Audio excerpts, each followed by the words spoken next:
अस्सलाम वालेकुम नाजरीन। शेर अफजल मरवत साहब कल बाजोड़ जा रहे थे। आज बाजोड़ में जो उनका एक कन्वेंशन है, उस कन्वेंशन में शिरकत के लिए चकदरा की चेक पोस्ट के करीब उनको गिरफ़्तार किया गया। पुलिस ने उन्हें गिरफ़्तार किया। अब हुआ कुछ यूँ कि उसके जब उनको गिरफ़्तार किया तो वहाँ पर फिर पुलिस के ऊपर पथराव हुआ, काफ़ी रेजिस्टेंस हुई। उसके बाद पुलिस को शेर अफजल साहब को छोड़ना पड़ा, रिहा करना पड़ा।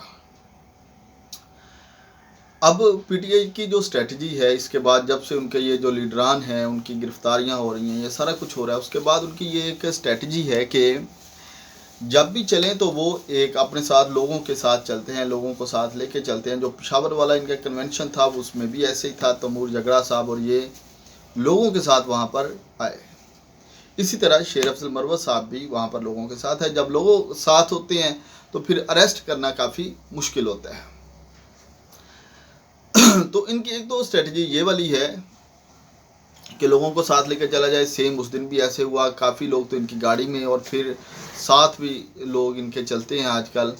तो इसलिए वो गिरफ्तारी से बचे और वो शेर अफजल मरवत साहब अपने घर में चले गए।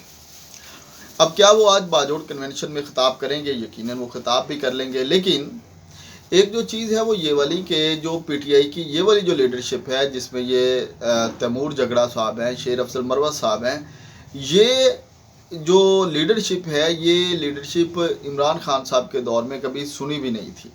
लेकिन अब ये लीडर जो है ये फ्रंट पेज के ऊपर है। अब ये एक जो इस्टेब्लिशमेंट है उसकी एक हिकमत अमली भी लोग कह रहे हैं, जैसे जवेद चौधरी साहब कह रहे थे कि उनकी एक अपनी हिकमत अमली हो सकती है कि किस तरीके से कि किसी तरीके से जो यूथ है वो इनके साथ कनेक्ट हो जाए। और जो पुराने पार्लियामेंटेरियन है पीटीआई के अंदर, जाहिर बात है वो इस बात को बर्दाश्त तो नहीं करेंगे कि जो पुराने लोग हैं कि शेर अफजल मरवत साहब उनकी जगह के ऊपर काबिज हो जाएं, ठीक है, या दूसरे लोग जैसे मुश्ताक गनी साहब हैं उधर और दूसरे भी असद कैसर साहब हैं, तो वो ये नहीं चाहेंगे, कभी भी नहीं चाहेंगे। तो इसलिए ये एक इस्टेब्लिशमेंट भी फिर इनको स्पेस दे रही है कि ये लोग कन्वेंशन करें। और फिर मज़े की बात देखें कि अब ये जितने कन्वेंशन हैं वो सारे के सारे अभी तक इनके केपीके में हो रहे हैं। क्या पंजाब में पीटीआई नहीं है? पंजाब में भी पीटीआई है और बड़ी स्ट्रॉन्ग पीटीआई है, लेकिन यहाँ पे कोई ऐसी हलचल नहीं है। वहीं पर है, वहाँ पर इनको स्पेस दी गई है। अब वहाँ पर स्पेस देने का मतलब क्या है कि ये जो न्यू लीडरशिप है, जिसमें शेर अफजल मरवत साहब हैं, तैमूर जगड़ा साहब हैं, जो कि आजकल नायब सदर हैं पीटीआई के, तो ये किसी तरीके से यूथ इनके साथ लग जाए और जो फिर पीटीआई के जो पुराने लोग हैं वो इसके ऊपर एतराज़ करें। जाहिर बात है वो एतराज़ तो करेंगे, और जब वो एतराज़ करेंगे तो इनमें इंटरनल फूट पड़ेगी और इस इंटरनल फूट का फ़ायदा फिर दूसरी जमातों को होगा, ख़ास तौर पर केपीके में वो परवेज़ खटक साहब को होगा। तो ये एक हिकमत अमली भी हो सकती है एस्टेब्लिशमेंट की, कोई एक तरीक़ाकार भी हो सकता है।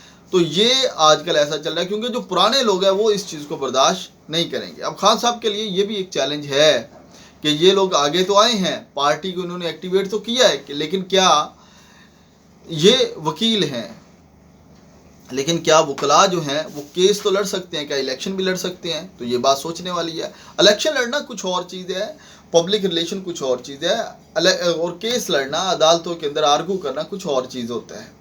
तो अब ये जो वकला इमरान खान साहब उनको अब टिकट भी दे रहे हैं, सारा कुछ कर रहे हैं, तो क्या ये वकला जो है वो इतने होंगे कि क्या वो पब्लिक इनको एक्सेप्ट करे? अब ये तो मेरा ख्याल है वक्त ही बताएगा। लेकिन जो लोग कह रहे हैं वो तो यही कह रहे हैं कि वकला अदालतों के अंदर तो फिट है, वो कर सकते हैं, लेकिन यहाँ पे जो काम है वो सियासतदान का, पॉलिटिशियन का, और वही इस चीज़ को कर सकता है। तो एक चीज़ तो ये वाली है।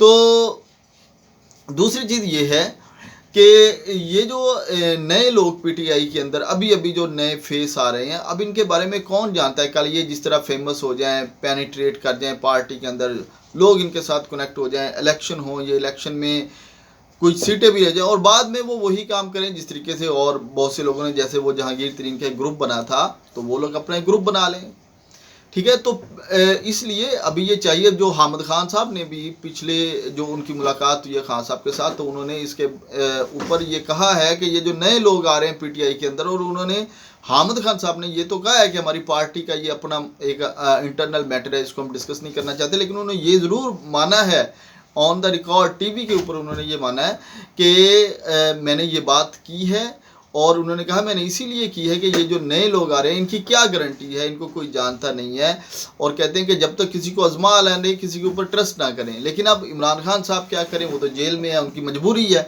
इन लोगों को भी लेके आना, और जाहिर बात है उनमें कुछ ऐसे लोगों की उनकी ज़रूरत है जो क्राउड पुलर हों। स्टिल जो अभी सिचुएशन चल रही है, तो शेर अफजल मरवत साहब क्राउड पुलर भी हैं, पॉपुलर भी हैं, और आपने वो एक जो उनका डायलॉग आजकल बड़ा वायरल हुआ है, प्रोग्राम तो बढ़ गया वाला वहाँ से, तो लेकिन ये पीटीआई के साथ कितने सिंसियर हैं ये तो आने वाला वक्त ही बताएगा।